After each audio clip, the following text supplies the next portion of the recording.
औज़ुबिल्लाहिमिनश्शैतानिर्रजीम बिस्मिल्लाहिर्रहमानिर्रहीम। अस्सलाम वालेकुम डियर स्टूडेंट्स, आज हमने मैट्रिक का टॉपिक क्वाड्रेटिक इक्वेशन और उसका सोल्यूशन देखना है बाय कंप्यूटिंग स्क्वायर से। पहले से प्रीवियस लेक्चर में हम पढ़ चुके हैं कि हम क्वाड्रेटिक इक्वेशन को कैसे सॉल्व करते हैं बाय फैक्टराइजेशन मेथड से। अब इसी इक्वेशन को हमने कंप्यूटिंग स्क्वायर से करना है। तो देखिए स्टूडेंट्स, हम कंप्यूटिंग स्क्वायर से किसी भी क्वाड्रेटिक इक्वेशन को कैसे सॉल्व कर सकते हैं। Quadratic equation by completing square. To find the solution of the quadratic equation, we must take some step given below. Quadratic equation को सॉल्व करने के लिए by completing square से हमें कुछ ऐसे स्टेप लेने हैं जो बहुत ही ज़रूरी हैं। तो देखिए स्टूडेंट, फर्स्ट स्टेप में हम क्या करेंगे, separate the variable term and constant term. हमने क्या करना है कि जो x वाली टर्म्स हैं या y वाली टर्म्स हैं, जो भी वेरिएबल होगा उनकी टर्म्स को हमने अलग करना है और कांस्टेंट टर्म जो होगी उसको हमने अलग लिखना है। ठीक है, ये हो गया फर्स्ट स्टेप। सेकेंड स्टेप में हमने ये करना है कि equating the coefficient of x square is equal to 1, यानी जो भी वेरिएबल होगा, वेरिएबल मस्ट नहीं है कि वो आपके पास एक्स स्क्वायर हो, वाई स्क्वायर भी हो सकता है, कुछ भी हो सकता है, क्योंकि क्वाड्रेटिक इक्वेशन ये है कि क्वाड्रेटिक इक्वेशन में जो वेरिएबल की जो पावर होगी वो मस्ट बी 2 होनी चाहिए। ठीक है, अगर 2 नहीं होगी तो फिर वो आपके पास क्वाड्रेटिक इक्वेशन नहीं होगी। नेक्स्ट स्टेप में आपने क्या करना है कि आपने एक्स स्क्वायर यानी जो भी स्क्वायर एक्स स्क्वायर होगा, वाई स्क्वायर होगा, उसके कोफिशिएंट को एक के इक्वल लाना है। ठीक है, उसको मस्ट बी 1 होना चाहिए। थर्ड स्टेप में आपने क्या करना है, adding both side of half of the coefficient of x. Next क्या करना है कि आपके पास स्टेप 2 से जो भी रिजल्ट आएगा आपने उस रिजल्ट में, ठीक है, स्टेप 2 से जो भी रिजल्ट आएगा उस रिजल्ट में आपने ऐड करना है बोथ साइड, एक्स का जो कोफिशिएंट होगा उसका हाफ लेना है और फिर उसका हाफ का स्क्वायर लेना है। उसका हाफ लेके उसका स्क्वायर लेके बोथ साइड पे हम स्टेप 2 में ऐड करेंगे। फिर क्या करना है, स्टेप 4 में right in square form. Step 3 से जो भी रिजल्ट आएगा फिर उसका हमने स्क्वायर फॉर्म में लिखना है। ठीक है, वो आपके पास स्क्वायर फॉर्म में आएगा। जब उसको हम स्क्वायर फॉर्म में लेंगे तो स्टेप 5 पे हम क्या करेंगे, taking square root both side. Square root में लिखने के बाद फिर उसका हमने स्क्वायर रूट लेना है। स्क्वायर रूट लेने के बाद फिर उसको हमने क्या करना है, स्टेप 6 में at last find the value of x, हमने वेरिएबल की वैल्यूज को फाइंड करना है। तो स्टूडेंट्स, ये आपके पास जो कंप्लीटिंग स्क्वायर से हमने क्वाड्रेटिक इक्वेशन को करना है, इसको हम एक एग्जांपल से करेंगे तो उम्मीद है आपको अच्छे तरीके से समझ आएगी। तो स्टूडेंट्स, आपके बुक में है एग्जांपल नंबर 1, तो उसमें आपके पास ये क्वाड्रेटिक इक्वेशन है। उस क्वाड्रेटिक इक्वेशन को आपने क्या करना है, कंप्लीटिंग स्क्वायर के थ्रू उसको सॉल्व करना है। तो क्वाड्रेटिक इक्वेशन आपके पास है x square minus 3x plus 4। ठीक है स्टूडेंट्स, पहले देखिए क्वाड्रेटिक इक्वेशन है कि नहीं है। क्वाड्रेटिक इक्वेशन है, क्यों है, क्योंकि आपके पास वेरिएबल का जो पावर है वो मस्ट बी 2 होनी चाहिए। ठीक है, 2 से कम नहीं होनी चाहिए। तो यहाँ पे देखिए वेरिएबल की जो पावर है वो 2 है। तो फर्स्ट ये हो गया आपके पास क्वाड्रेटिक इक्वेशन है। अब इस क्वाड्रेटिक इक्वेशन को आपने क्या करना है, बाय कंप्लीटिंग स्क्वायर से इसको सॉल्व करना है। तो स्टेप 1 में हम क्या करते थे, हम स्टेप 1 में ये करते थे कि वो आपने क्या करना है, जो एक्स के टर्म है और जो कांस्टेंट टर्म है उसको अलग करना है। तो यहाँ पे देखिए स्टूडेंट, यहाँ पे बराबर की साइड पे 4 है, तो बराबर की दूसरी साइड पे जाएगा तो क्या हो जाएगा, माइनस का 4। अब देखिए ये आपके पास एक्स वाली टर्म आ गई, ये कांस्टेंट टर्म है। हमने क्या कर दिया, स्टेप 1 में इसको कांस्टेंट और वेरिएबल के टर्म को अलग अलग लिख दिया।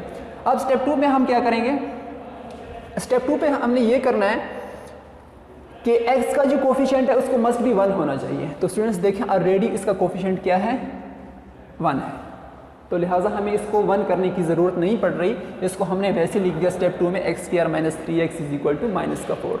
स्टेप 3 में आपको क्या करना होता है स्टूडेंट्स, आपके पास x का जो कोफिशिएंट होता है, ठीक है, आपके पास x का जो कोफिशिएंट होता है, आपने उसका हाफ लेके उसके हाफ का स्क्वायर लेना है और उसको बोथ साइड ऐड करना है इस स्टेप 2 में। तो आपके पास स्टूडेंट स्टेप 2 जो है वो आपके पास ये है।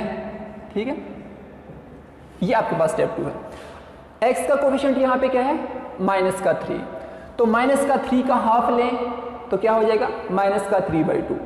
अब क्या करना है, माइनस 3/2 का स्क्वायर लेना है और माइनस 3/2 के स्क्वायर को बोथ साइड ऐड करना है इस इक्वेशन 2 में। माइनस 3/2 को हमने क्या किया, यहाँ पे भी ऐड किया और यहाँ पे भी ऐड किया। ठीक है, स्टेप 3 में हमने माइनस 3/2 के स्क्वायर को यहाँ पे भी ऐड कर दिया और यहाँ पे भी ऐड कर दिया। तो देखिए स्टेप 4 में क्या करना होता है, हमने उसको एक स्क्वायर फॉर्म में लिखना होता है। ठीक है, तो देखिए ये आपके पास एक स्क्वायर फॉर्म बन रही है इसकी। देखिए स्टूडेंट्स, आपके पास ये स्क्वायर फॉर्म है कि नहीं है, बिल्कुल स्टूडेंट्स स्क्वायर फॉर्म है, क्योंकि जब हम x माइनस 3/2 का स्क्वायर ओपन करते हैं तो आपके पास ये रिजल्ट आता है। ठीक है, x माइनस 3/2 का स्क्वायर ओपन करें, आपके पास रिजल्ट ये आएगा। देखिए स्टूडेंट्स, अगर x माइनस 3/2 का हम स्क्वायर ओपन करते हैं तो आपके पास क्या आता है, फर्स्ट का square minus 2a and b, 2a and b। तो क्या है, अगर यहाँ पे हम लिख दें इसको, हम ऐसे लिख सकते हैं -3x को कि माइनस का 2a एंड b, ठीक है।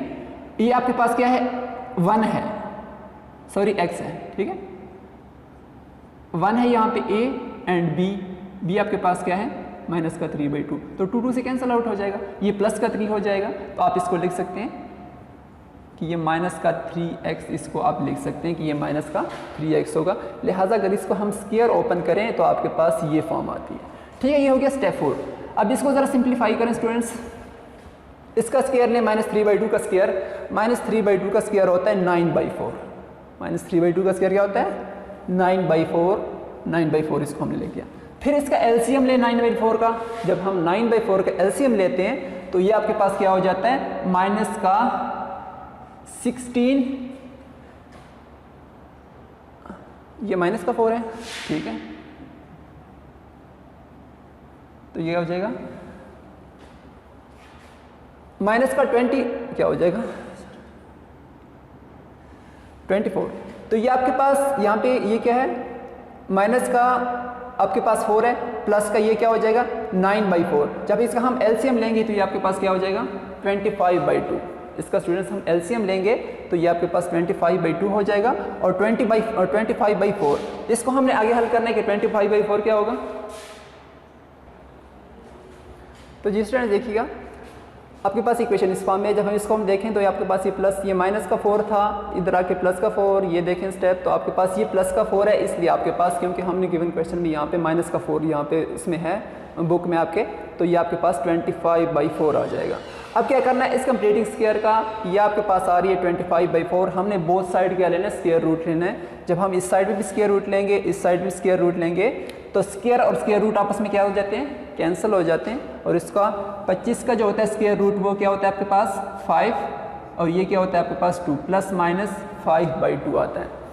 तो देखिए स्टूडेंट्स, इसका हमने स्क्वायर लिया तो आप इसको यहाँ पे लिख देंगे x - 3/2 is equal to plus minus 5/2। अब स्टेप 6 में क्या करना है, हमने x की वैल्यू को फाइंड करना है कि आपके पास x की वैल्यू क्या आ रही है। तो देखिए students, x - 3/2 is equal to plus minus 5/2। So x is equal to, यहाँ पे ये माइनस है तो बराबर की दूसरी साइड पे जाएगी, क्या हो जाएगी, ये प्लस की हो जाएगी ये वैल्यू, तो ये प्लस का 3/2 हो जाएगा। अब देखना, यहाँ से हमने x की वैल्यू को फाइंड करना है, ठीक है। तो यहाँ पे प्लस माइनस 5/2 की बात हो रही है, तो यहाँ पे हम एक बार 5/2 को प्लस लेंगे और दूसरी बार हम उसको क्या लेंगे, माइनस लेंगे। तो देखिए स्टूडेंट्स, पहले हमने क्या किया, x इज इक्वल टू -5/2, पहले हमने उसकी वैल्यू माइनस ली, फिर प्लस ली, फिर हमने क्या किया, x is equal to 5/2 plus 3/2। जब हम ये -5/2 लेते हैं तो इसका एलसीएम आपके पास 2 आता है, और माइनस का 5 प्लस 3 ये क्या हो जाता है, माइनस का 2/2। तो ये क्या क्या हो जाता है, आपस में कैंसिल आउट हो जाएंगे। आपके पास आंसर क्या आएगा, x is equal to minus का 1। जब इसी x को हम प्लस का 5/2 लेते हैं, प्लस 3/2, तो इसका एलसीएम लेना है। एलसीएम इसका क्या आएगा, 2 आएगा, 5 प्लस 3 क्या आएगा, 8 आएगा, तो 8/2 इज इक्वल टू 4। तो ठीक है स्टूडेंट्स, यहाँ पे x इज इक्वल टू 4 आया। तो हमने ये चीज स्टेप करके उसके बाद हमने x और y की वैल्यू निकाली है। इन स्टेप्स करने के बाद x और y की जो भी वैल्यू आएगी वो आपका क्या होगा, solution of the quadratic equation. ये आपके पास solution of the quadratic equation है। अगर आपने इसको प्रूव करना है कि आपके पास ये जो सोल्यूशन आ रहा है कि ये ठीक है या गलत है, तो हम क्या करेंगे, इस x की वैल्यू को भी और इस x की वैल्यू को भी यहाँ पे पुट कर देंगे, ठीक है। आप इस क्वेश्चन यहाँ पे पुट कर दें। अगर x is equal to -1 put करें और अगर x is equal to 4 put करें तो आपका आंसर सेम आना चाहिए स्टूडेंट्स। फॉर एग्जांपल यहाँ पे अगर -1 पुट करते हैं तो फिर उसका आंसर देखें, फिर क्या करना है आपने, प्लस के 4 को पुट करना है, फिर आंसर देखें। अगर यहाँ पे हम माइनस का 1 पुट करते हैं तो देखिए क्या होगा, -1 स्क्वायर, माइनस का 3, माइनस का 1, माइनस का 4 इज इक्वल टू 0। तो ये क्या हो जाएगा, 1 प्लस का माइनस माइनस प्लस हो जाएगा, 3 और माइनस का 4 is equal to 0। So 4 - 4 is equal to 0। तो ये आपके पास क्या हो जाएगा, 0 और 0। अब क्या करना है स्टूडेंट्स हमने, अब अगर यहाँ पे हम रख देते हैं 4 को, ठीक है, अगर x की जगह हम 4 को रखें तो क्या हो जाएगा 4 का स्क्वायर माइनस 3 इंटू 4 माइनस का 4 इज इक्वल टू 0। तो ये क्या हो जाएगा 16 माइनस का 12 माइनस का 4 इज इक्वल टू 0। तो 16 माइनस का 12 माइनस का 4 तो ये माइनस का 16 हो जाएगा। तो 16 माइनस 16 इज इक्वल टू 0। तो क्या हुआ स्टूडेंट्स, हमारे पास x की दो वैल्यूज़ आ रही हैं और इन दोनों वैल्यूज़ को जब हम इस क्वाड्रेटिक इक्वेशन में पुट करते हैं तो आपका आंसर बिल्कुल ठीक आ रहा है। अगर आंसर ठीक आए तो आपकी ये जो वैल्यूज़ होंगी ये भी आपकी करेक्ट होंगी। तो आपने इस तरह चेक कर सकते हैं बिल्कुल कि जो भी आपके पास x की वैल्यूज़ आ रही हैं कि वो ठीक हैं या गलत हैं। तो आप इसको क्वाड्रेटिक इक्वेशन में पुट करेंगे। क्वाड्रेटिक इक्वेशन में पुट करने के बाद आपके पास अगर आंसर सेम आ रहा है तो आपकी वैल्यूज़ सेम होंगी, ठीक है।